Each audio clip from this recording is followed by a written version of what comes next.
Hey listeners, I'm Karen Riley Jeffers, NCSM's Eastern 2 Director. Welcome to our series, Learning with Leaders, Everyone Belongs in Mathematics. Thank you for joining me and my co-host Abel Maestas, the host of Teaching That Counts, as we talk with both leaders and influencers about their math journeys and contributions. Today, we will hear from our special guests about their inspiration, perceptions, and insights regarding instructional decisions that make the mathematics space welcoming and engaging to all. Listen and learn about how beliefs, practices, and policies must continue to advance to ensure that each and every person feels a sense of belonging in mathematics. All right, welcome to the NCSM podcast, Learning with Leaders. I am Abel Maestas, and as always, the co-hosting with Karen Riley Jeffers. And we are so happy to have you here in this month with our special guest. Today, we're welcoming with us Dr. Lou Matthews. So thank you for joining us, Dr. Lou Matthews. Thank you. It's a pleasure to be here. Awesome. So I'd like to just do a quick introduction. So Dr. Matthews has been a transformative force in the world of mathematics education, serving as a bridge between rigorous academic pursuits and the rich tapestry of Black history and diaspora experiences. Rooted in his extensive work across the U.S., the Caribbean, and African diasporas, Dr. Lou has consistently advocated for culturally relevant pedagogy, ensuring that the stories, challenges, and aspirations of Black communities are interwoven into the fabric of mathematics teaching and learning. An innovator at heart, Lou founded Inspire Math and has introduced tools like the Hope Wheel and platforms such as inspiremath.org to promote inclusion and belonging in the world of math. As a co-founder of the Journal of Urban Mathematics Education and its inaugural editor-in-chief, he carved out spaces for voices to be recentered and which redefine math as a deeply human, liberatory journey. Dr. Matthews, we're so happy that you can be with us today. Thanks, Abel. Thanks, Karen. Pleasure to be here. Thank you again for being with us today. It's excited to have you on the podcast. Before we begin, I know Abel just introduced you, but if you will share some of your journey in education that has led you to your current work. Ooh, my journey. Well, I mean, we could be here for a long time because I've been around for a little bit. But I was born and raised in Bermuda, and so my education journey really began there, right? Having taught mathematics starting in Bermuda and then moving into the U.S. and places like Alabama, Illinois, South Carolina, Georgia, and now where I'm based here in the Washington D.C. area, actually in Maryland, just on the outskirts of Washington D.C. So I've worked in a interesting journey. I've worked in I guess several of the ecosystems, as I call them, public ed, as a teacher of mathematics, and even as a district superintendent in Bermuda. Worked as a education professor, mathematics education professor at Georgia State University and University of South Carolina as well.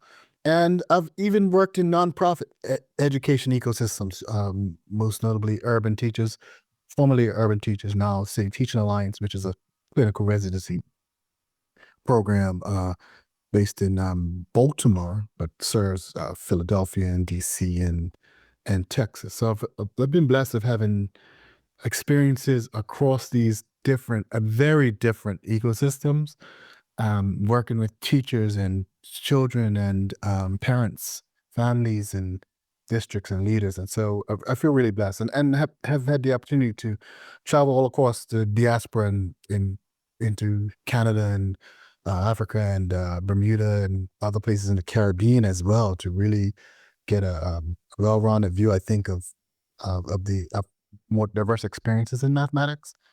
And that leads me here. How do you feel that those experiences have informed your work? That's I'm going to say that's a great question. Every one of your questions, of course. But thinking about that, I've been thinking about that a lot lately. And I think that one of the for me, one of the most pressing and more profound evolutions that I'm making in mathematics for myself is I'm seeing it as more and more human every day. So if that makes any sense. So having experienced mathematics with so many different groups of people, particularly Black peoples, in these spaces, I've get to see mathematics from a group of people that I can say mathematics hasn't always served their interests well, right? And so I get to see mathematics from the ground up, mathematics experience from the ground up. And so I've been working to really inspire change from more grassroots movements, and which is in line with my own history. I just grew up as a grassroots person and working in the grassroots, son and of labor leaders and civil rights activists and grassroots people. And so I just grew up with that experience, and looking at mathematics from the ground up has allowed me to bring the two together. And that's led me to this really deep respect for the human creator of mathematics, the humans. And I think that's what lingers, that idea that math is so deeply human. That's amazing. I've heard a lot of people recently talking about humanizing mathematics and being able to bring like you said, a humanity to it and to our students. And so that aligns beautifully with our series that we have currently called Everyone Belongs in Mathematics. So how do you see that humanizing movement that you are looking at, and what does that mean to belong in mathematics? So you ready for this one? So We're ready. this one's been edgy for me, right? And let me flip these questions a little bit as well, right? I wonder deeply, is mathematics a place where I want to belong? When I think about mathematics, the ecosystems of math, I think about conferences and publishers and classrooms and district mandates and policies and curriculum and everything that makes up this mathematics school mathematics, environment and ecosystems that press upon young people and their families and want to extract and great experiences. I look at it, and when I see it, I wonder if I'm not convinced that what we want them to get into is worth getting into. That's a flip. And it's a flip on the question, because sometimes when we ask this question about belonging in math, we always make it like it's like they have to come up to where we are, there's some privilege in being math, and belonging means you belong here in this space.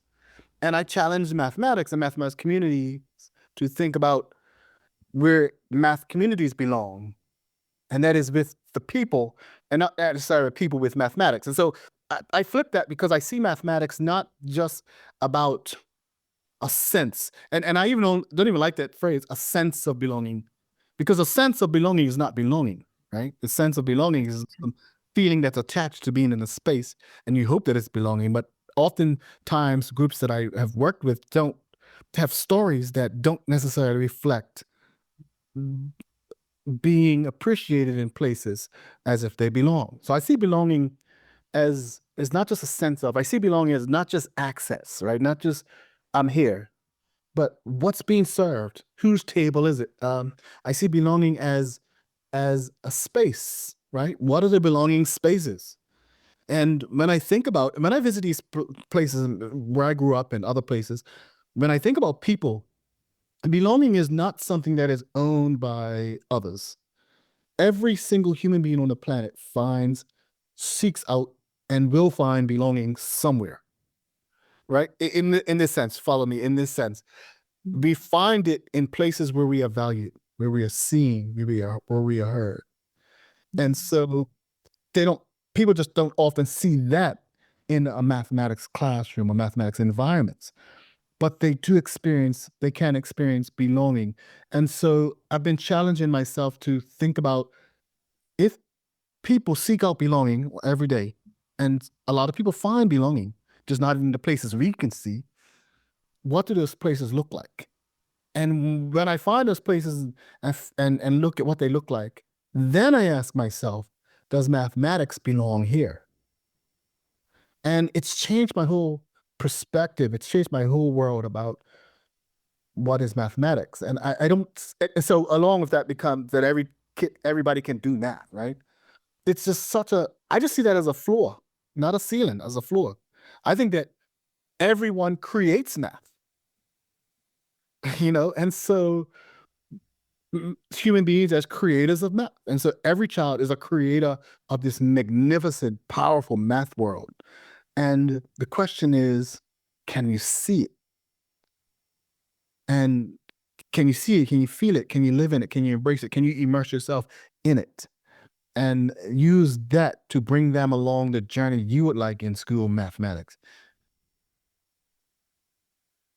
I know I trouble this question all the time. That's my thoughts on it, because it's become such a cliche to think about belonging in mathematics. And I'm not sure mathematics has earned that space for me of being a place where I want to belong. I feel that way every day when I play soccer. When I play soccer every Sunday in the park in DC with the myriads of Trinidadians and Ghanaians and other people I feel like I belong, like I'm seen and valued, right? And heard I don't always play well, but yeah. And so that's different, right? And so I ask myself, that's a place that values me. It's a place I want to belong. I'm not sure that young people, I know that every day my neighbors and my family members, they don't see math as a place where they belong. They don't want to belong in that place. It's not there's something wrong with their sense of belonging. It's that they don't want to belong in that place. So how can mathematics become a place where people would want to belong if it's been a place that has excluded people and had them feel otherwise for so long? I come from it. We all play a part in this. I look at this with humility in the sense that I recognize this one thing. It's not that place. See, when I say it's not that place, it really helps. I feel it takes a load off my back, because then I don't have to spend my life trying to convince people that it is. So one of the things we'd have to turn away from, to answer your question, we spend a lot of time. I joke with audiences about this all the time. We spend a lot of time trying to convince people to love math. Like, if you think about this, right?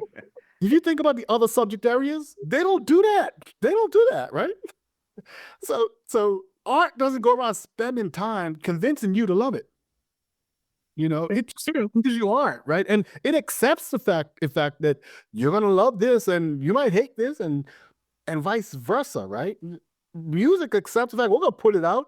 It might not be your cup of tea. But it's somebody's, right? And so we spend a lot of time as a field trying to convince people to love mathematics. We spend a lot of time, a lot of time as a field telling people about, get this, the beauty of math. Now, what I say, and this is to your point, Karen, as well, right, about belonging, I say there is no beauty in mathematics. And this is how I prove my point, and I'll go back to that because I know that's going to cause an uproar. I feel like Karen's like, whoa, wait a minute. It cuts across all my sensibilities, right? So I take out a picture, and I show my audience a picture of my niece, right? And I show them a picture of my nephew with my helmet on. He's like 3 or 4. He's got my big helmet, my motorcycle helmet on. He's walking around the house in a Superman costume. And the audience sees that picture and they go, oh, wow, cute. It's a cuteness factor. And then they see these pictures of me sharing with my family. They see that they get a different experience, joy, right? They see closeness. They feel like, wow, that's so beautiful. Human beings do not have a problem seeing beauty. They don't have a problem appreciating beauty. You don't have to convince human beings of beauty. You just have to provide a space where they can experience things that are close to them.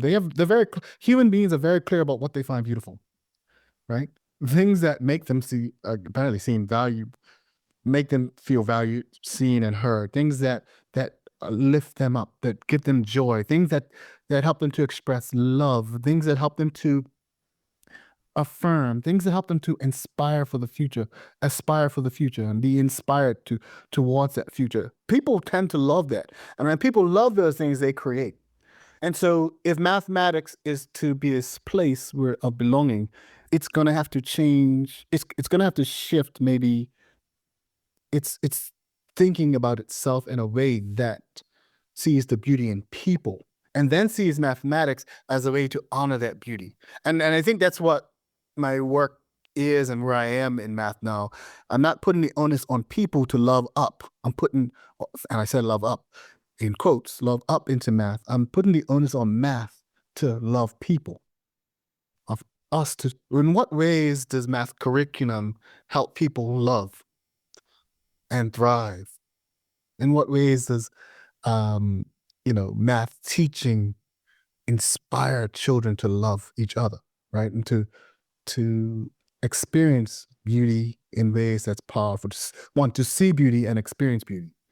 And so that's the questions that I ask of math. So, Karen, I hope that answers the question. I know it's a little different, and it's hard to answer in a small sound bite, but it's an approach flipped around on its head. And it comes from a colleague of mine. We were talking about a good friend of mine, Dr. Brian Williams, the executive director of the Bob Moses Center down in Florida.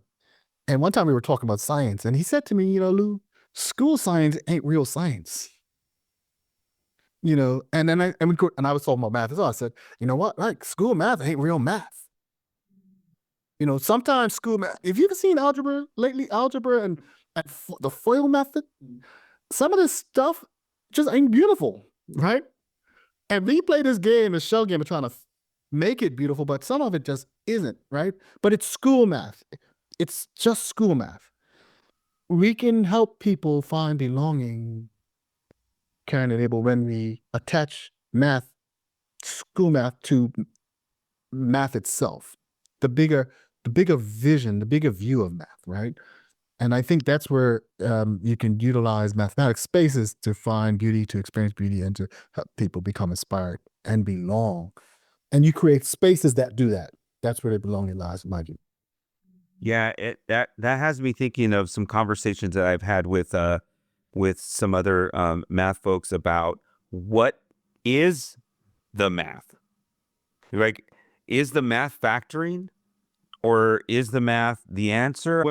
When we are cooking, right? Is the math the answer to how many I'm going to need for doing this recipe for multiple people? Yeah. Or is the math my ability to ask the AI the correct questions to get me where I'm going?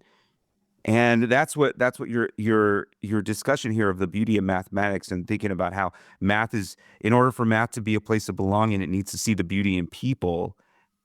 And I think that for many, many years, and for a long time, even now, so many people see math as this black and white issue, this right and wrong, this algorithm, that's not where the beauty lies in mathematics, but it might be in that beauty in mathematics might be in the eye of the beholder, to use that phrase, right? I might not see the beauty in mathematics in algebra, but I might see it in tessellations, or in a beautiful work of art that has things. And let's move further, Abel, right? Like, so even if you get to the beauty of math, what do people always show you? These tessellations or these pictures of these patterns, but that's still deeply inhuman too, right? Right. Yeah. So I would wonder, like, how does that connect to? Yeah. We just had a guest on Running Horse Livingston. We talked about Native American mathematics. And in my time living on the Navajo reservation, there were beautiful tapestries that utilize geometry, but we don't have to see that as like as the mathematics. We can see that as the humanizing piece of the culture that is woven within them, and what they have lived their lives. So you're right. Like a tessellation by itself isn't much. How is that connected to the human being is where we can make that connection. I just love, man, just love that. I love what you're talking about.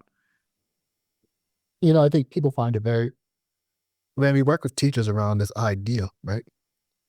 They find it very, very liberating.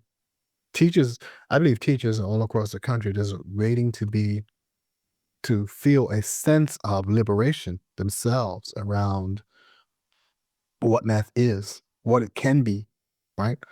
And who can do it and who can learn it. I think it really A lot of things that I'm processing around. Beauty is in the eye of the beholder, and the beauty in mathematics is in the eye of the beholder. For me, some of that beauty is in nature and just the natural mathematics that exists in like the rotation of our earth and how all those systems connect with the plants and their patterns and their intrinsic systems. I mean, and even our own internal clocks, that it all ties back to mathematics in some type of way. And so like the deeper I learn or make connections to how mathematics connects to me or to the things that I see, I think that helps me to see it as beautiful. So that resonates with me because I didn't always see math as beautiful, because I didn't always recognize all of those connections and how they were so like entwined, and even thinking about like the cultural connections as well. So I will be resonating on this one for a while. But I did want you to talk about your hope wheel. And because in the introduction, Abel mentioned that through your Inspire Math organization, you introduced the Hope Wheel. So can you describe it and how it promotes what we would want belonging in math to be? Yeah, we've been talking about the Hope Wheel, just for the last few minutes. We've actually been talking about the Hope Wheel. So, Hope Wheel was created at a time when, as a mathematics educator working with professors of mathematics education in my capacity as director of math and science at Urban Teachers, and having to help future math teachers see mathematics lessons very differently and very in the moment, the social moments of, think about the racial moments that we lived in around Black Lives Matter, around um, and subsequently the pandemic. Think about the Me Too, all of this social space that has been so intense, right, over the last 7-8 years. One of the questions I asked was, what if we use some different, how do we create these lessons that can respond to the moment, right? How do we create experiences of math that respond to the moment? Juxtapose that with the fact that every time you talk to someone about math, they have some horror story about trauma, right, that they've experienced. Now, we like to call it math trauma because then that further segments it as something inside of them, but it's trauma, right? And so the experience, I hear it every day in the cars, and when I introduce myself, math, oh, I hate math, oh, and they go to some trauma story, some story, right? And so I wondered out loud, how do we help teachers respond to these moments in time where human beings can see mathematics and feel math? Sorry, human beings can respond to their world a little better. It was crystallized when in the pandemic, I had to watch people go on TV and talk about how the virus was spreading, and all sorts of people who had no real proclivities to do school mathematics were trying to explain this thing. And I wondered, well, we're all the math educators. Why wouldn't they call someone like a math educator to come and help explain, like, how is this phenomena, these exponential curves, these clutter cases of spread, how's it working out? And so they don't ask us because they don't trust us in the social moment. And so they don't see people who do math as being able to respond to social moment. So one of the questions that we ask is that, well, what if we use different verbs? What if we use verbs like hope, like create? I'm sorry, that's even too generic. Let's say love, right? And protest, inspire, right? What if restore? I mean, have you ever used the verb apologize or to stand up? Have you ever seen that used in a mathematics lesson growing up? Most of the people, when we talk about being responsive and offering culturally responsive math teaching, we ask the adults in the room, when was the first time you've ever experienced mathematics like this? Most of the adults, probably 80 to 90% of the people in the room typically say they never, or it was sometime in college, never in school, right? And so I realized that we're asking people to use mathematics in a way they've never experienced themselves. The second thing is that when you think about how many people were trained, we use the vestiges of Bloom's taxonomy, right? I'll give you just an example. I was always taught that using the word remember in a lesson, just remembering facts, meant that was low level, right? But when you think about when human beings are under stress, when human beings are facing hard times, remembering is very critical, right? And so just think about this. Bloom's taxonomy was not designed to respond to social moments, right? And so it was as simple as, if we're going to be able to respond, we're going to need different verbs.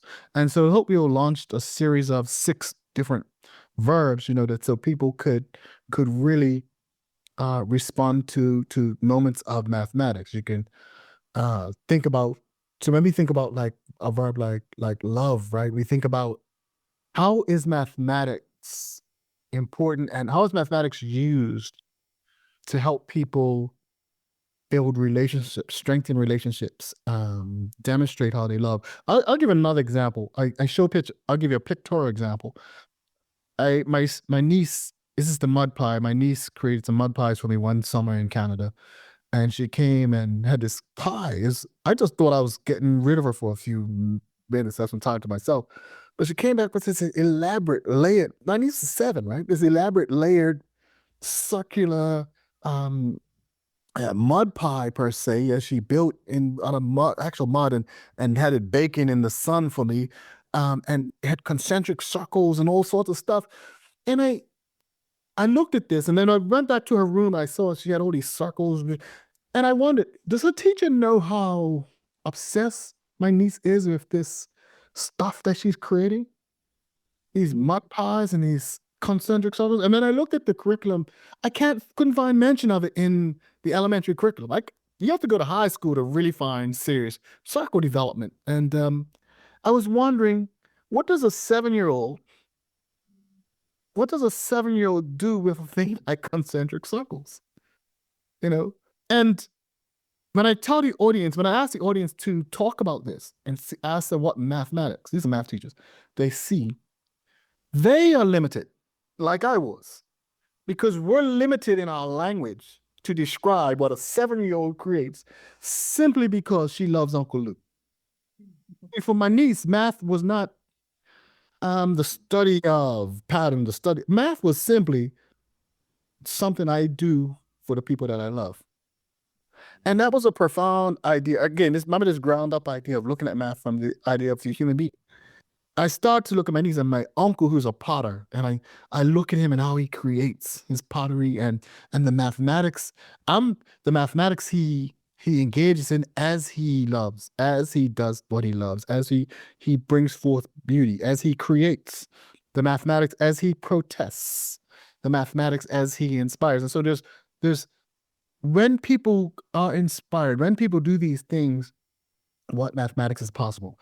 And the Hope Wheel is a generator. The Hope Wheel is a platform, a tool that allows people to think about mathematics and their experiences differently first in the human sense, and then allows them to create mathematics in and through the human sense, not as a result of, but because of and with, in solidarity with what humans experience.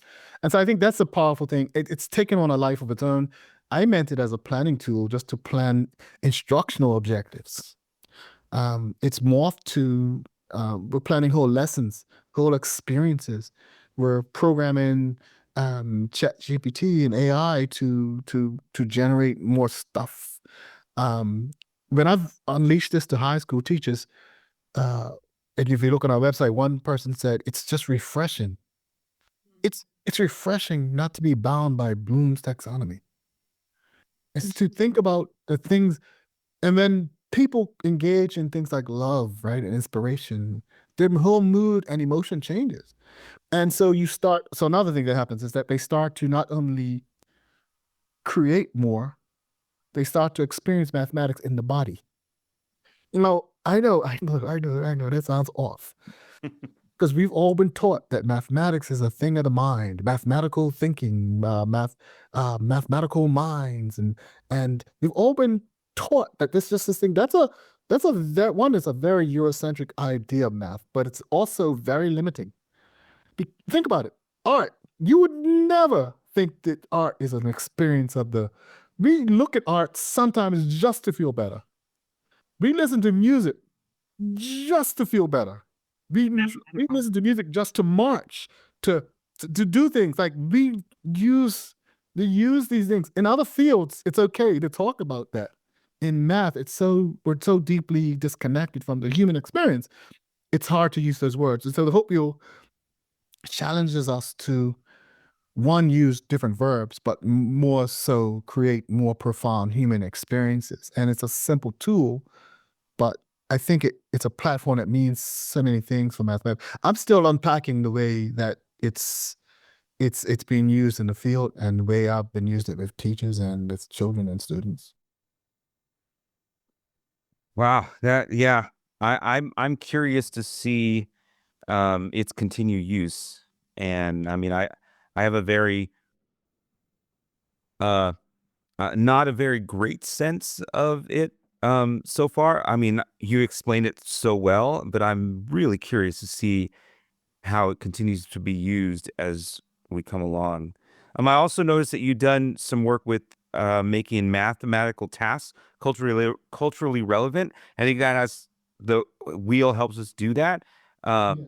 So can you explain a little bit about what resources might be available for teachers and leaders in making other mathematical tasks more culturally relevant? Yeah. This is interesting because I did spend a lot of time, and my colleagues like Shelley Jones and Yolanda Parker, shout out to them as well. We spent a lot of time thinking deeply about tasks. Now, tasks aren't the be-all and everything of the responsive space, but they are critical because for the math classroom, the task, the thing you do, is the currency. That is I think trauma is built on the thing people find themselves doing in the math classroom. So we help teachers to think about three big ideas in every single task, right? Just to think about it, because every task is relevant, but for who, right? And for what purpose? And sometimes tasks are just meant for you not to think deeply about them. So we ask people to one, think about challenge, right? Or cognitive demand. And I don't want to really say rigor per se, but rigor, if you want to call it that, challenge, cognitive demand. But we see cognitive demand as the absolute bottom floor. That's a precondition, like a precondition for every task. It's not the, a lot of textbooks have these very basic experiences and then have these more complex, challenging, problem-solving spaces, involving spaces at the end. But in regular class practice, you never get to it. We see the very entry point is a cognitively demanding experience. So that's one, demand.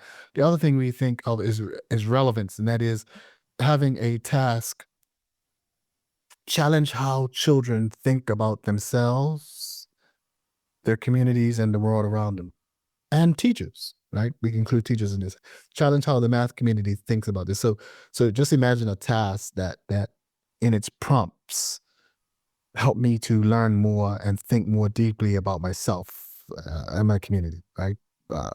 in the problems that are given in the questions that are asked. I have to ask those questions of myself and figure out some things.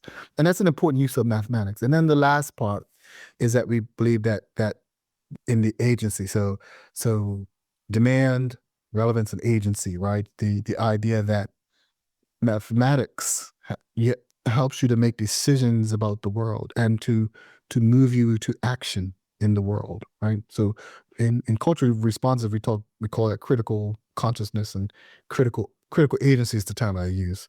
But it's a mobilization. It's the idea that a task, that what you give people to do in math can mobilize them. I mean, that happened in the pandemic, right? We give you the math to mobilize you to do some stuff. We give you numbers every day about investment to mobilize you to do some stuff. And so we're always mobilized. People want to be mobilized, right? For action around the things that they care about, the things that are important to them. And so we help teachers in our model, in our book, Engaging in Culturally Relevant Mathematics Tasks. You can find it on Amazon or Corbin. Corbin Press is one of elementary book is one of the best sellers there. And so we encourage people to build tasks that face those dimensions to, in some way, shape, or form. And so people struggle with it at times, right? But it's a great exercise. It's great work. And so from that, we found that if you layer that with the Hope Wheel came after that work, but the Hope Wheel is an excellent way of doing that. And we didn't start out like that with it, but it just, people have taken this thing in a different space for me. So they use the Hope Wheel to do that. It helps them to reimagine mathematics, reimagine the experience in powerfully profound human ways. I'm reflecting on what you had shared about math needs to see the beauty in people. Yeah. And as I listen to you talk about the culturally relevant tasks, that this presents itself as a way of helping mathematics to connect to people so that they could see the beauty in it. And you've done a lot of work with books and podcasts, organization. What are some more things that you plan to do or are in the works that support this belonging in math and math seeing the beauty in people so that they can belong? No, thanks for asking. My company is Inspire Math. It's at inspiremath.org. And that name, that tells you what I believe, right? And what we believe is that human beings are inspirational in nature, and they can be deeply inspired through and with mathematics. And so our company is we work around that. And some of the things we do is that we have an Inspire Institute. We launched the Inspire Institute in May, and through that institute we offer, you can find that on the website. I'll link to it on the website, inspiremath.org/institute. And we launched that in May as a way to provide professional learning around the country. We're actually currently working with a group of science teachers, believe it or not. We're doing culturally responsive science practice that's from New Jersey and New York. And we worked with a similar group from New Jersey and New York in mathematics, where we released 4 mathematics practices. We believe that there are 4 core mathematics practices for culturally responsive teaching. It's interesting because there's something that I believe teachers have to do. There's one thing I think teachers have to do in order. Like, this is the first thing they have to do, and that is to immerse themselves into the mathematical worlds of human beings, which is different from human beings belonging in math. The very first thing you have to do, and you can't skip this, you have to immerse yourself into the worlds of math that other people create.